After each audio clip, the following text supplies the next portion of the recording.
Երկու օր է զորավարժություններ են անցկացվում հայ-իրանական սահմանին։ Այս զորավարժությունների ձևաչափը բազմաթիվ նախադեպեր ունի, բայց խոսենք ուղիղ մեզ հետ կապ ունեցող նախադեպի մասին։ 2024 թվականի աշնանը նմանատիպ զորավարժություններ են անցկացվել նաև Իրանի և Ադրբեջանի մասնակցությամբ։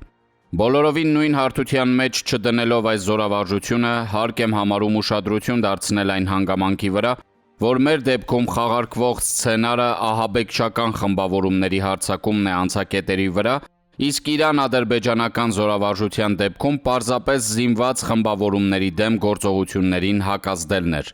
Այս սցենարները բոլորովին այլ բանի մասին են խոսում։ Հարցազրույցներում առիթ կունենամ անդրադառնալու Իրան-Ադրբեջան և հայ-իրանական զորավարժությունների տարբերություններին քաղաքական դիվանագիտական տեսանկյունից, հիմա չեմ խոսի, որ չծանրաբեռնեմ։ Զորավարժությունների սցենարների անվանումները պատահական չեն ընդունվում, հատկապես Իրանի նման երկրների դեպքում։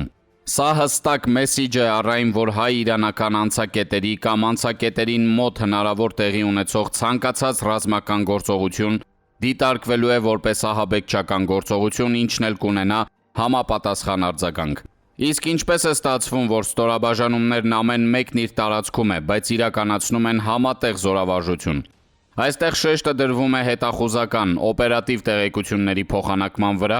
ինչպես նաև հարևան տարածքից գործողությունների իրականացմամբ օժանդակել չեզոքացնելու հարևան պետության սահմանակից տարածքում ահաբեկչական խմբավորումներին։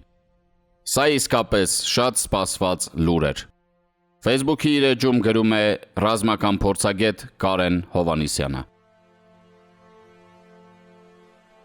Հազար անգամ եմ ասել, չեմ ալարի նորից կասեմ։ Պատերազմից վախենալ պետք չէ։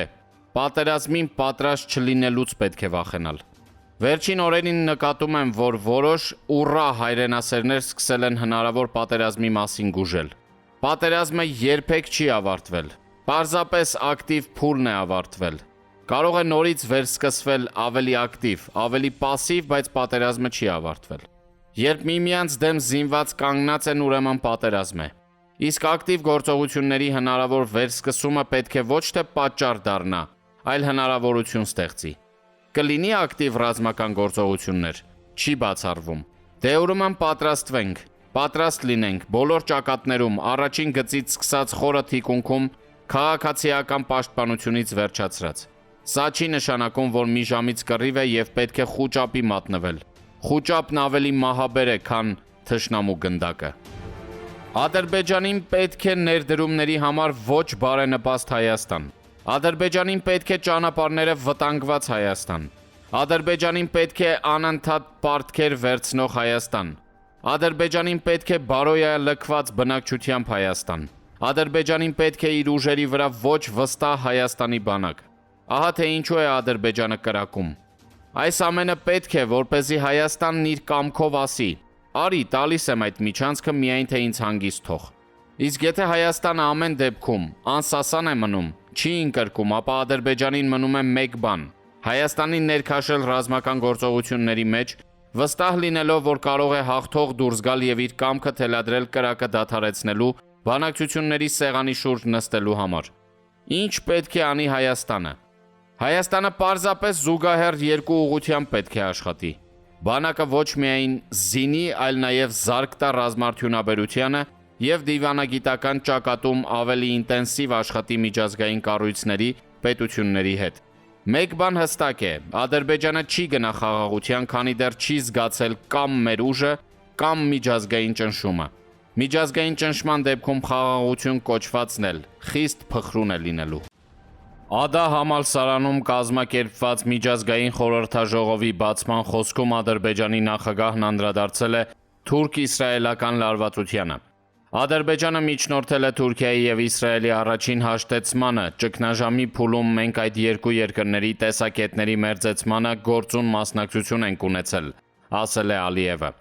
Մենք Թուրքիայի դաշնակիցն ենք, 2021 թվականին ստորագրել ենք Շուշիի հռչակագիրը, շարունակել է Ադրբեջանի նախագահը և հավելել, որ Իսրայելը նույնպես բարեկամ երկիր է, այդ բարեկամությունը երկար տարիների ընթացքում դրսևորվել է տարբեր բարդ իրավիճակներում, ուստի մեզ անհանգստացնում է այդ երկու երկրների՝ Թուրքիայի և Իսրայելի միջև ցանկացած տարաձայնություն։ Իսրայելա-թուրքական տարաձայնությունները բացահայտված են Գազայում իրավիճակի սրացումից ի վեր։ Անցած 1.5 տարում Ադրբեջանի նախագահն այդ խնդրի շուրջ գերեզմանային լռություն է պահպանել, որի խախտումը անկասկած պայմանավորված է Իսրայելի վարչապետի Վաշինգտոն այցի ԱՄՆ նախագահի հետ բանակցություններից հետո ստեղծված իրավիճակով։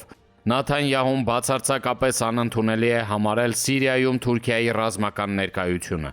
Ադրբեջանի նախագահը փաստացի խոստովանել է, որ իսրայելա-թուրքական անհամաձայնությունները հարթելու հարցում որևէ դերակատարություն չի կարող ունենալ։ Եթե խնդիրը բարձրացել է Իսրայել-ԱՄՆ-Թուրքիա քննարկումների մակարդակի, ապա Իլհամ Ալիևն այդ ջրերում որսալիկ ձկնիկ չունի։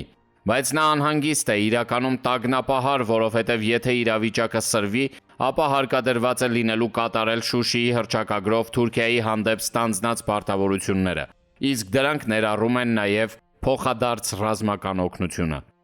Պատահական է թե ծրագրված, բայց Ալիևի անհանգիստ մտորումներին գրեթե ունիսոն Թուրքիայի նախագահ Ռեջեփ Թայիփ Էրդողանը ելույթ է ունեցել Իշխող Արդարություն և Զարգացում կուսակցության խորհրդաժողովում և բառացիորեն հայտարարել, որ Թուրքիան մշտապես կսատարի սիրիացի եղբայրներին և վճռականապես կկատարի Սիրիայում կայունություն ապահովելու իր պարտավորությունը։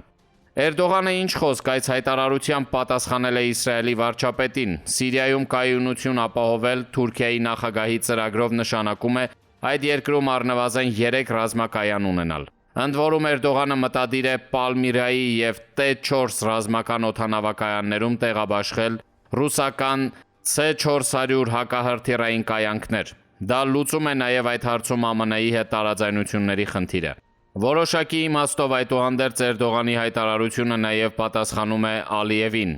Նախ հասկացվում է, որ Իսրայելի հետ տարաձայնությունները դուրս են Ադրբեջանի միջամտության տիրույթից։ Հստակ է, որ Թուրքիան Սիրիայում ռազմական ներկայության հարցում ետ քայլի մտադրություն չունի։ Նաթանյահուն ապրիլի 8-ին ակնարկել է, որ ԱՄՆ նախագահ Թրամփը կարող է միջնորդ լինել։ Հնարավոր է Սիրիայում իսրայելական և թուրքական ազդեցության գոտիների բաժանում լինի, բայց այդ մեծ համաձայնությունից Իլհամ Ալիևը հաստատ դուրս կմնա։ Իսկ դա նշանակում է վերջնականապես վերածվել Թուրքիայի կրտսեր սատելիտի։